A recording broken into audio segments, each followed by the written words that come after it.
Welcome everyone to the Pantheon. I'm your host Ray, and today we're looking at Happy Death Day, a movie from director Christopher Landon. The film is about a character named Tree Gelman.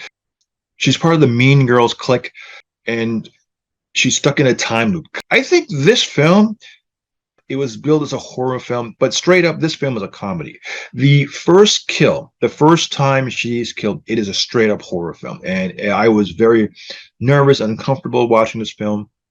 Mentioned she gets killed, I think, 11 times in this film. So she doesn't go through the extremes of what Bill Murray does in Groundhogs Day, but she's able to try and figure out who is trying to kill her, and that's the point of this movie. So like she tries to figure out who is Babyface every time she gets killed, and every time she gets a little bit closer to figuring out who it is.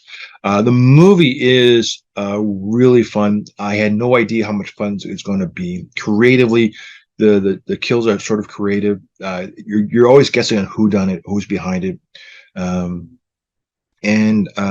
there is a tragedy. Oh, not tragedy. I would say there's a consequence for her act. Like there's a consequence for each death as she goes on, and I like that because it makes the stakes, even though it's not as robust as you may think it is. There is some sort of tragic physical trauma that happens to her as she gets killed over and over and over again, and it kind of carries over. So not only does she retain the memories of the previous deaths, but some of those scars or internal scars kind of lay over with her too. Her side characters, the love interest, I mean, they all do a great job, and they stick the landing on this. So I think what Christopher Landon wrote down on the paper and how it was executed, I think that is like by far one of the best things you'll see in terms of the genre.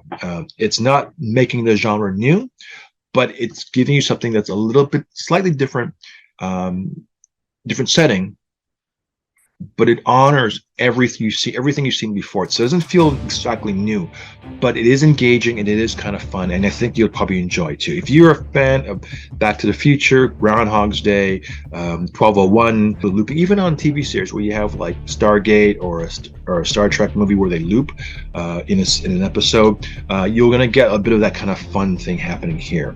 If you like time loops like Live, Die, Repeat, it's the idea where you learn from your mistakes and move forward. So there is a positive theme to it, and it is kind of fun, and I think you'll pretty much like it too. So with that, I'm Ray. We'll see you next time. Take care.